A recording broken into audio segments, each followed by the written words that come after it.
Document. Part 1. In the year 2347, humanity had reached farther into space than anyone could have imagined. The stars that once twinkled like distant dreams were now within reach. Earth was no longer the only home for humans. They had built colonies on moons, planets, and even floating stations in deep space.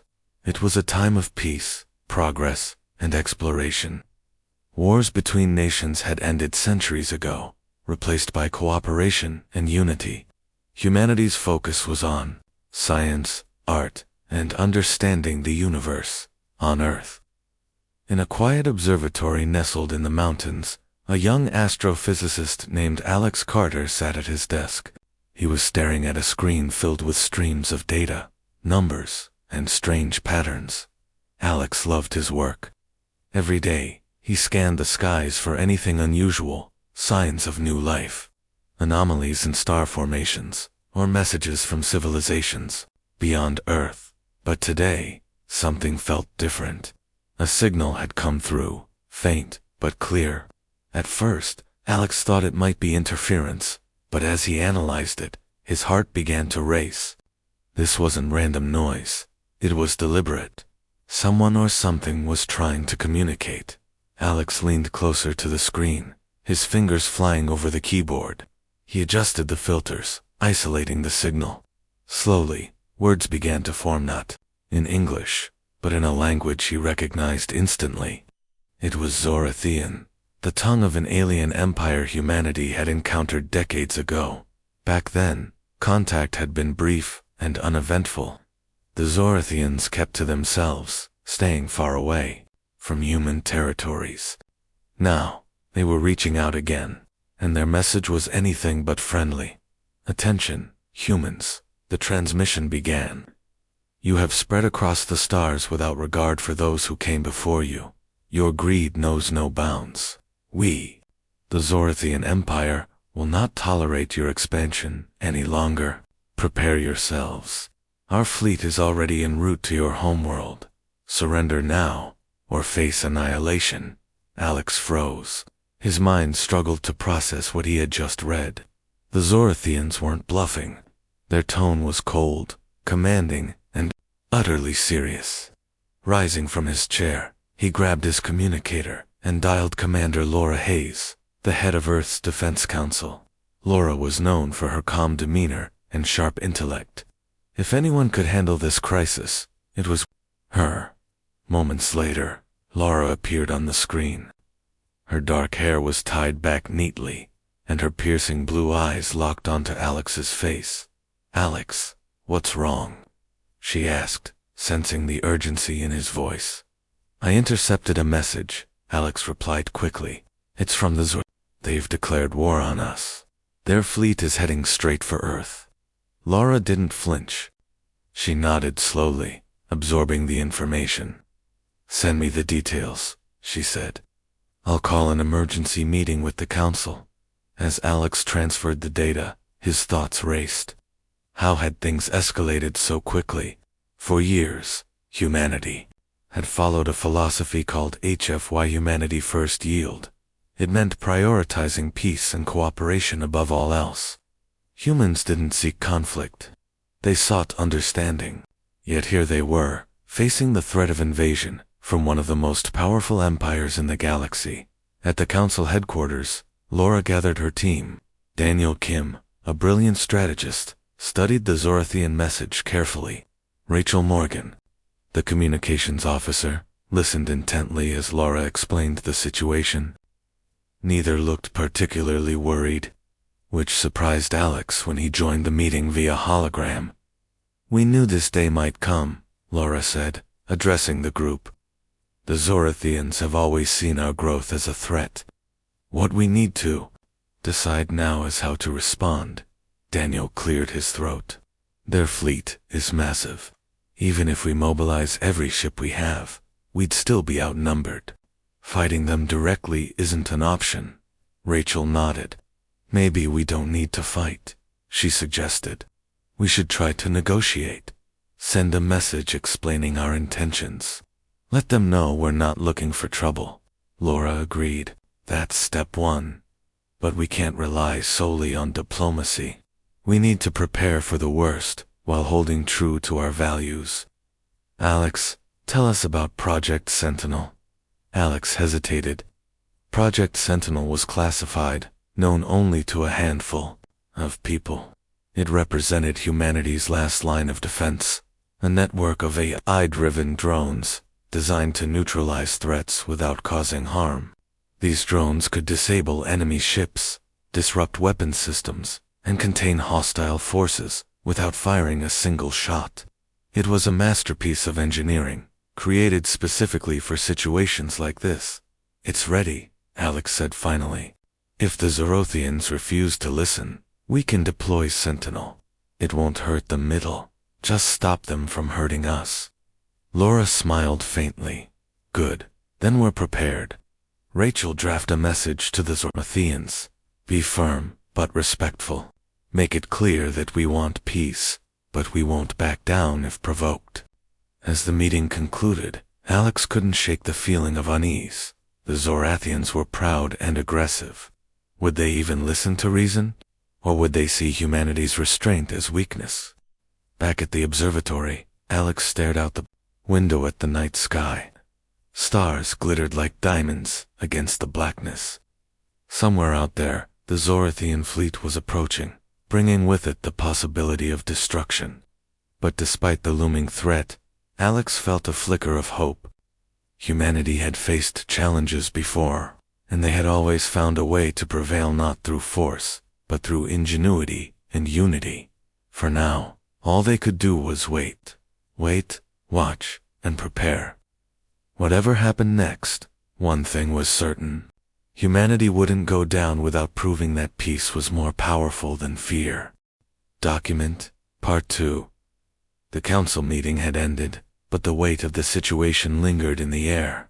Laura Hayes stood by the large window of her office, gazing at the sprawling city below. Earth looked peaceful from this heighted streets, bustling with life, its skies clear and bright. Yet beyond those skies lay a threat that could shatter everything humanity had built.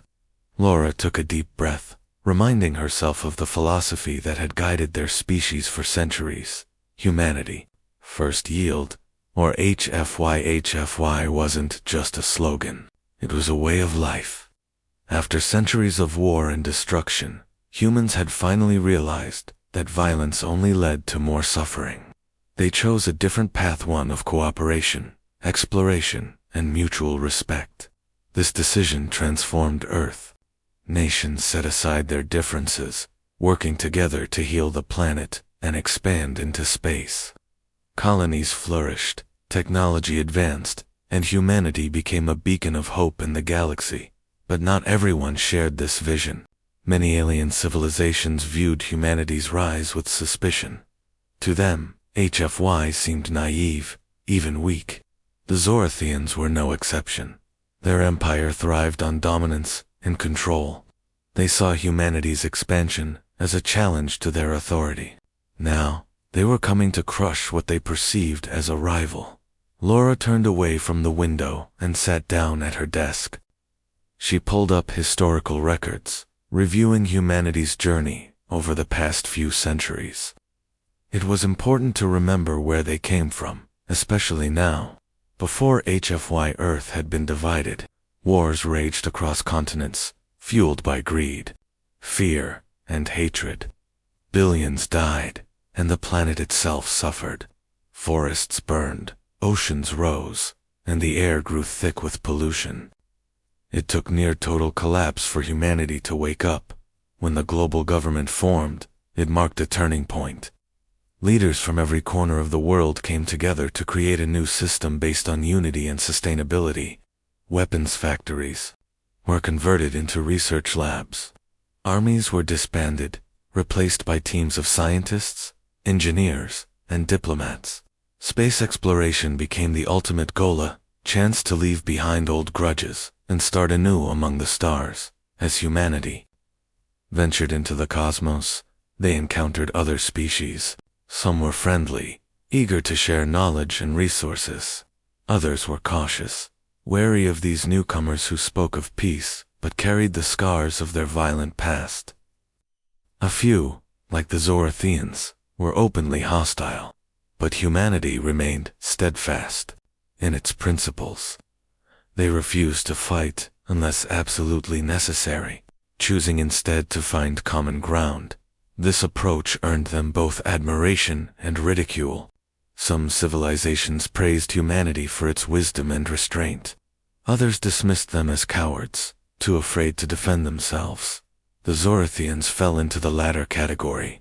To them, humanity's lack of aggression was proof of weakness. They believed Earth would crumble under the slightest pressure.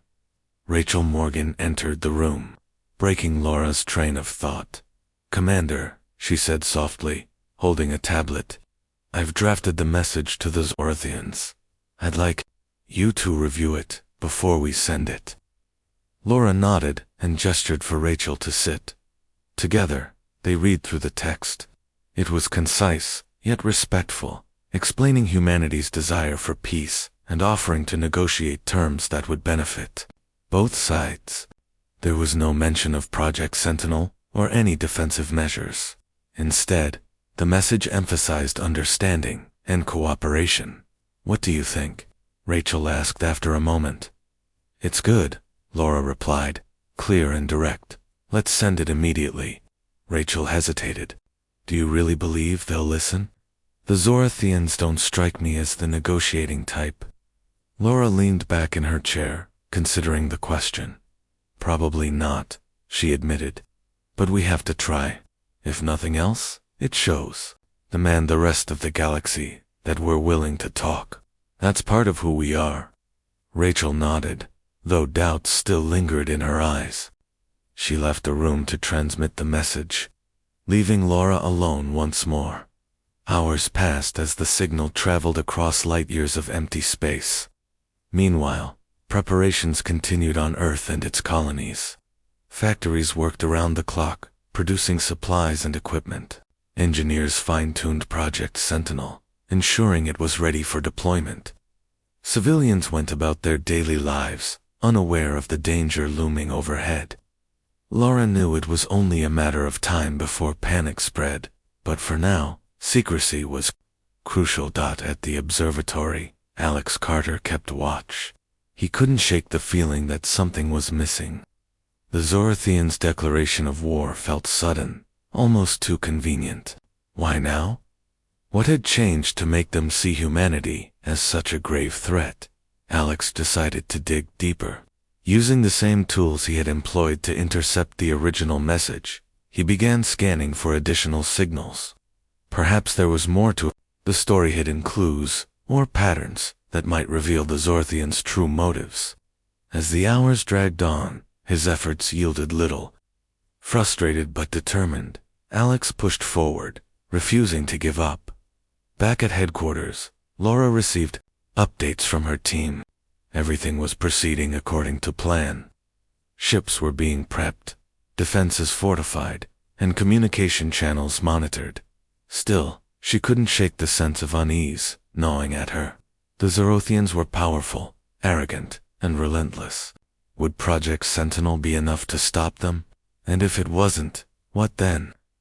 Despite her worries, Laura reminded herself of one thing. Humanity's strength didn't lie in weapons or armies. It lay in their ability to adapt, to solve problems creatively, and to stand united in the face of adversity. HFY wasn't just a philosophy, it was a promise. A promise to protect life, preserve peace, and prove that compassion could overcome even the greatest challenges. As night fell over Earth, the stars twinkled brightly above. Somewhere out there, the Zorathian fleet drew closer, its massive ships cutting through the void like shadows. Humanity waited, watching and preparing. For now, all they could do was hope that their message of peace would reach the hearts of their enemies, or, at least buy them enough time to prepare for what came next. Document Part 3. Deep beneath the surface of the moon. Hidden within a vast underground facility, Alex Carter stood alongside Daniel Kim. The two men faced a wall of monitors displaying streams of data, schematics, and live feeds from across The solar system. This was the nerve center of Project Sentinella, secret weapon humanity had developed, not to destroy, but to protect.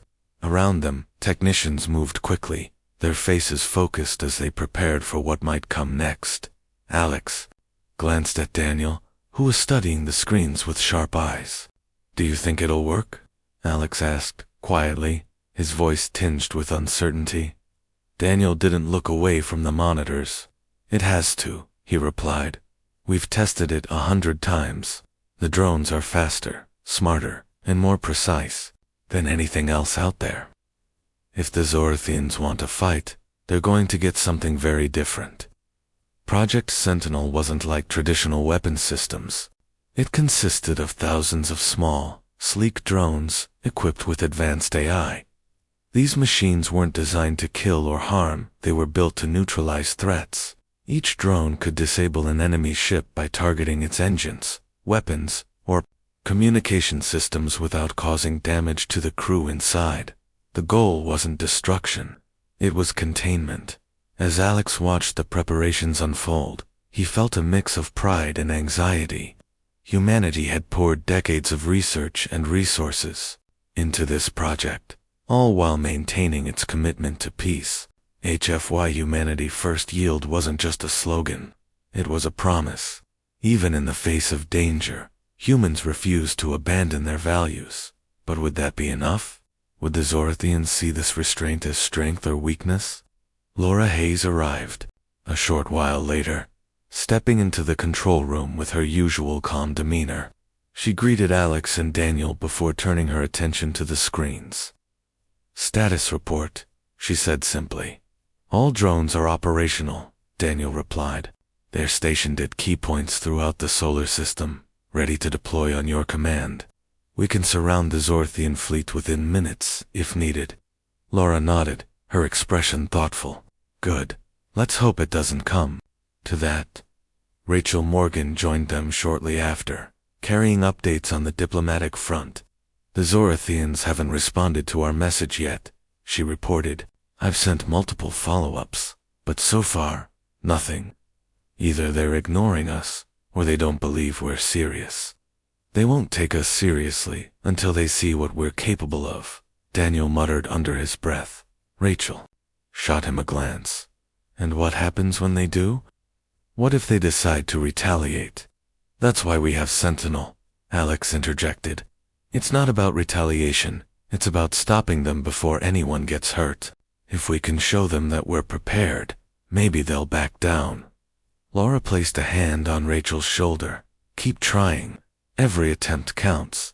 In the meantime, let's make sure we're ready for whatever comes next." As the hours ticked by, tension filled the air. Technicians worked tirelessly, ensuring every drone was fully charged and programmed correctly. Engineers ran simulations, testing various scenarios to predict how the Zorathians might react. Meanwhile, Alex kept scanning the skies, searching for any sign of movement near Earth's orbit. He knew the enemy fleet was close for comfort. Back on Earth, life continued as usual for most people. News outlets remained quiet about the impending threat, thanks to strict orders from the Defense Council. Laura had insisted on keeping the situation classified until they had a clearer picture of what was happening. Panic wouldn't help anyone, and fear could lead to chaos. For now, civilians went about their days, unaware of the storm gathering beyond the atmosphere. But among those who did know, the mood was somber. Scientists, engineers, and military personnel worked side by side, united by a shared purpose. They understood the stakes. If the Zorathians succeeded in their attack, it wouldn't just mean the end of Earth, it would mean the collapse of everything humanity had achieved over centuries. The colonies, the advancements, the dreams of exploring the stars, all of it could vanish in an instant. Alex found himself thinking about history. He remembered learning about the wars that had torn Earth apart long ago, the battles fought over land, resources, and power. Those conflicts had nearly destroyed the planet, leaving scars that took generations to heal. Humanity had vowed never to repeat those mistakes. Instead, they chose a path of cooperation, exploration, and growth. HFY became their guiding light, leading them to a brighter future. Now, that future was being tested. The Zorathians saw humanity's pacifism as a flaw, a weakness to exploit. But Alex believed otherwise. Strength wasn't always about force. Sometimes, it was about restraint. By refusing to meet aggression with aggression, humanity proved it was stronger than its enemies realized. Late into the night, Alex remained at his station, running final checks on the drones. His eyes burned from exhaustion, but he couldn't bring himself to rest. Too much depended on getting this right. Beside him, Daniel leaned back in his chair, rubbing his temples. "You should get some sleep," Daniel said. "We'll need you sharp when the time comes." "I'm fine," Alex replied, though his voice betrayed his fatigue. "Besides, I don't think I could sleep even if I tried." Daniel chuckled, softly. "Fair enough. Just don't burn yourself out before the real work starts." As the two men talked, a sudden alert flashed across the monitors. A technician nearby called out, "Commander Hayes, we've detected movement near the outer edge of the solar system." Laura rushed over, her calm exterior masking the urgency in her eyes. "Show me," she ordered. On the screen, a cluster of blips appeared, moving steadily toward Earth. The Zorathian fleet had arrived. The room fell silent as everyone processed the information. After months of preparation, the moment of truth was finally here. Laura took a deep breath, her mind racing through the options. "Activate Sentinel," she said firmly. "Deploy Phase 1 immediately."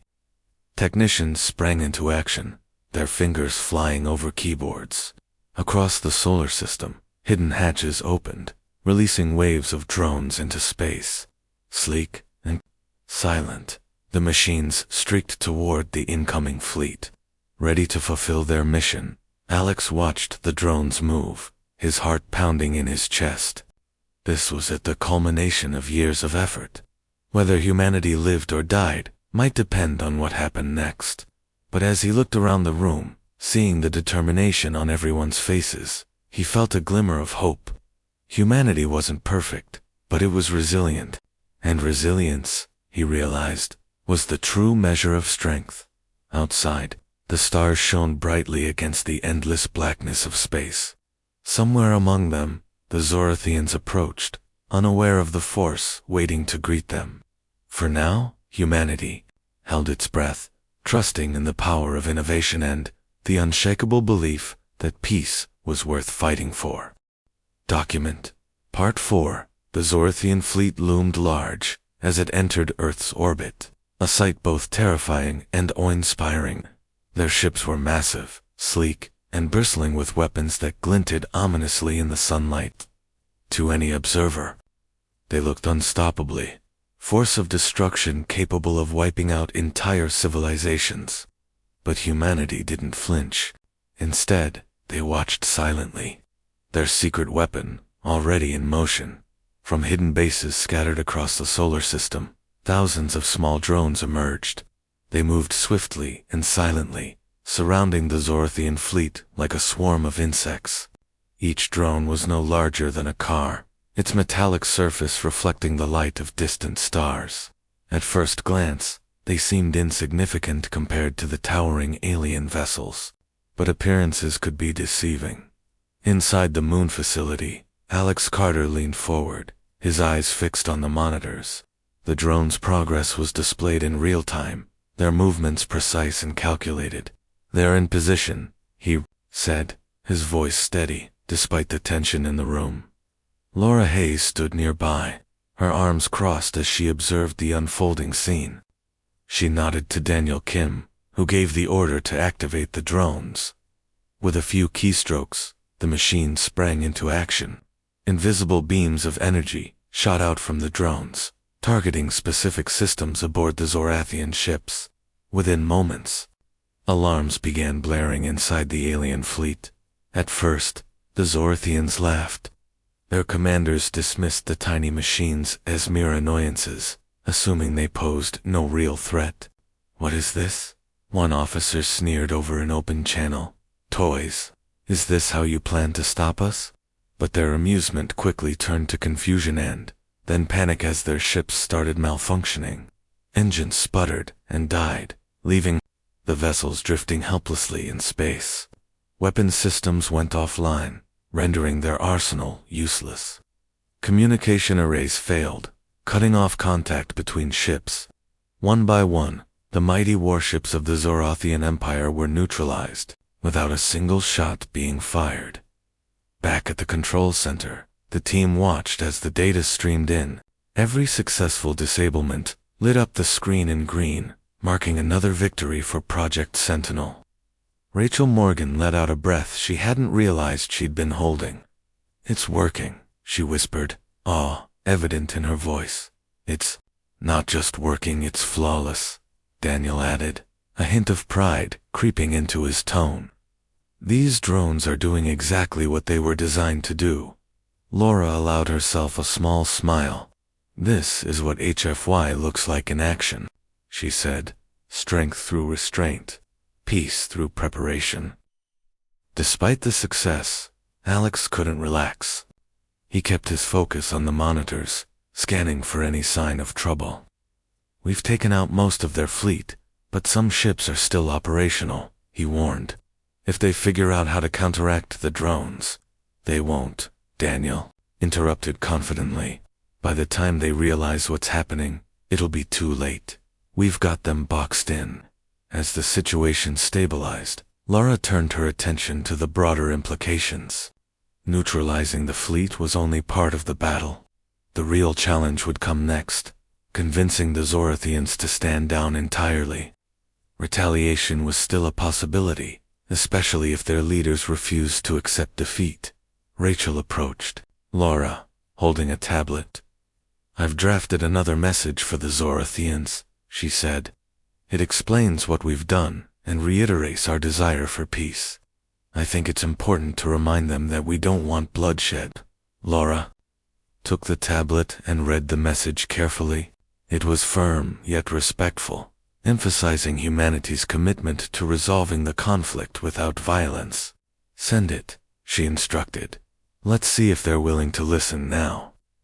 Meanwhile, aboard the flagship of the Zorathian fleet, chaos reigned.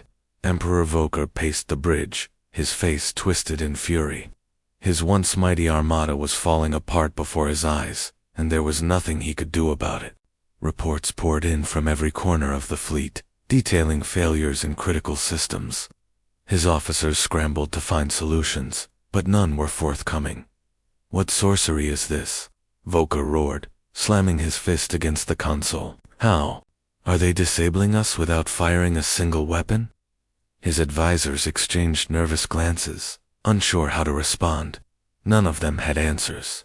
All they knew was that their empire, the most powerful in the galaxy, was being humiliated by a species they had dismissed as weak and insignificant. General Kale, one of Vokar's top commanders, stepped forward hesitantly. "Your Majesty, perhaps it's time to reconsider our approach. These humans, they may not be as helpless as we thought." "Silence," Voker snapped, rounding on Kale. "Do you dare question me? Do you doubt the might of the Zorathian Empire?" Kale lowered his head, avoiding the Emperor's glare. "Forgive me, Your Majesty. I only seek to serve." Voker growled in frustration but said nothing more. Deep down, he knew Kale had a point. Something about the humans' tactics unsettled him. They weren't fighting back, not in the way he expected, and that made him uneasy. Back on Earth, news of the fleet's neutralization began to spread among those in the know. Scientists, engineers, and defense personnel celebrated quietly, aware that the fight wasn't over yet. Civilians remained oblivious, shielded from the truth until the Council decided otherwise. For now, the focus remained on ensuring the Zorathians didn't regroup or retaliate. Alex finally allowed himself a moment to breathe. He slumped into a chair, exhaustion washing over him. "We did it," he murmured, half to himself. We actually did it. Daniel clapped him on the shoulder. Yeah, we did. But don't get too comfortable. There's still work to be done. Laura joined them, her expression thoughtful. This isn't the end, she reminded them. It's just the beginning. We've shown the Zorathians what we're capable of, but proving our strength is only half the battle. Now we need to prove our worth. As the hours passed, the team continued monitoring the situation. The Zorathian fleet remained immobilized, its crew trapped aboard their powerless ships. Humanity had achieved the impossible not through brute force, but through ingenuity and unity. Yet even as they celebrated this victory, they knew the true test lay ahead. Could they convince the Zorathians to abandon their aggression and embrace peace? Or would pride and arrogance drive them to further conflict? For now, the stars above Earth shone brightly, untouched by the turmoil below. Humanity had taken a stand, proving that peace didn't mean weakness. But the galaxy was vast, and challenges would always arise. As Alex gazed at the monitors, he felt a spark of hope. If humanity could overcome this, they could overcome anything. Document Part 5. The control room beneath the moon was alive with quiet determination. Monitors displayed streams of data, showing the status of the Zorathian fleet, most of it immobilized, its ships floating like lifeless hulks in the vast emptiness of space. The mood among the team was a mix of relief and caution. They had achieved something extraordinary, but no one dared to celebrate just yet. This was only the first step. Laura Hayes stood at the center of the room, her presence calm and reassuring. She turned to Rachel Morgan, who was busy drafting another message to the Zorathians. "How's it coming?" Laura asked softly, her voice steady, despite the weight of the moment. "It's ready," Rachel replied, handing over a tablet. "I've kept it simple. We explain what we've done, restate our desire for peace, and offer them a chance to negotiate." Laura scanned the text quickly. It was clear, respectful, and firm, a reflection of humanity's values. "Good work," she said, nodding. "Send it out. Let's give them one more chance to see reason." As the message transmitted into the void, Alex Carter leaned back in his chair, rubbing his temples. His mind raced with questions. Would the Zorathians listen this time? Or would their pride blind them to the reality of their situation? He glanced at the monitors again, watching the disabled ships drift silently. The drones of Project Sentinel continued their silent vigil, ready to act if needed. Meanwhile, aboard the Zorathian flagship, Emperor Voker paced furiously. His empire, the mighty Zorathian civilization that had ruled the stars for centuries, was being humiliated by a species he had once dismissed as weak. The humans hadn't fired a single shot, yet his fleet was rendered powerless. How was this possible? What kind of sorcery did they possess? General Kale watched his emperor with growing unease. Vokar's rage was palpable, filling the bridge with tension. Officers whispered nervously among themselves, unsure of what to do next. Kale stepped forward cautiously, knowing full well the risk of speaking out. "Your Majesty," he began, his tone measured, "perhaps it's time to consider their offer." Voker spun around, his eyes blazing with fury. "Their offer? You dare suggest we bow to these vermin?" Kale didn't flinch. "I suggest we survive, Your Majesty. Our ships are disabled, our weapons useless. If we continue down this path, we risk losing everything. Is our pride worth the destruction of the Empire?" For a moment, Voker looked as though he might strike Kale. But then, slowly, his expression shifted. The anger in his eyes gave way to something else, uncertainty. He turned away, his fists clenched tightly. "Leave me," he muttered. "All of you. I need to think." As the officers filed out, Kale lingered behind. He stared at the screens displaying the human message. It was calm, rational, and devoid of mockery. For the first time, he wondered if the humans were truly as weak as the Empire had believed. Door if they were something far greater, back on Earth. Laura addressed the people through a live broadcast. Though most civilians were still unaware of the Zorathian threat, key leaders and representatives gathered to hear her speak. Standing before a holographic display of Earth, she spoke with quiet confidence. For centuries, humanity has chosen a path of peace, she began. We have built our strength not through weapons, but through unity and innovation. Today, we face a challenge unlike any we've known before. The Zorathian Empire has declared war on us, but we have responded not with violence, but with restraint. Our philosophy, humanity first yield, is not a sign of weakness. It is a testament to our belief that life is sacred, and that peace is worth protecting. Her words resonated deeply with those listening. Faces softened, and nods of agreement rippled through the crowd. Laura continued, her voice unwavering. Project Sentinel has neutralized the Zorathian fleet without causing harm. No lives have been lost, not theirs, and not ours. This is who we are. This is what we stand for. And today, we prove that peace does not mean surrender. It means strength. Rachel watched from the sidelines, feeling a swell of pride. Laura's speech wasn't just for Earth, it was for the galaxy. Every word reinforced humanity's values, sending a clear message to friend and foe alike. Humanity wasn't afraid to defend itself, but it refused to abandon its principles. Hours later, the Zorathians finally responded. Their reply was terse and laced with bitterness. You think your tricks will save you? This isn't over. We will find a way to reclaim our ships, and when we do, you will regret crossing the Zorathian Empire. Rachel read the message aloud, her brow furrowing.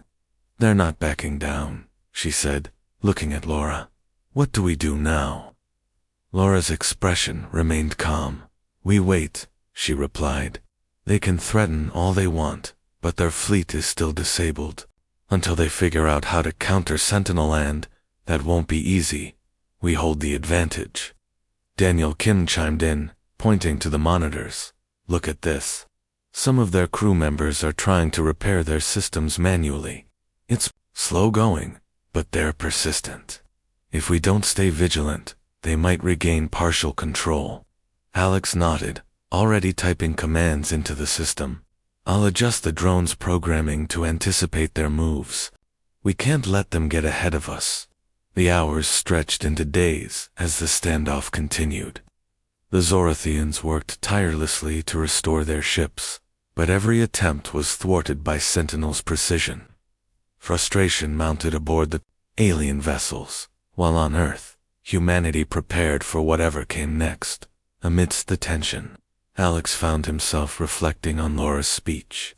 Her words had struck a chord not just with others, but with him as well.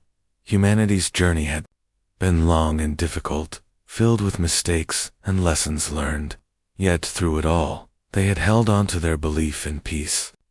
That belief had led them here to a moment where they could face an overwhelming threat and emerge unscathed, not because they were stronger, but because they were smarter. On the monitors, the Zorathian fleet remained motionless, its crew trapped and frustrated.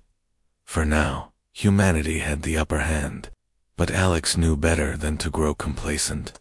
The galaxy was vast, and challenges would always arise. Still, as he gazed at the data streaming across the screens, he felt a flicker of hope. If humanity could overcome this, they could overcome anything. Outside, the stars shone brightly against the endless blackness of space.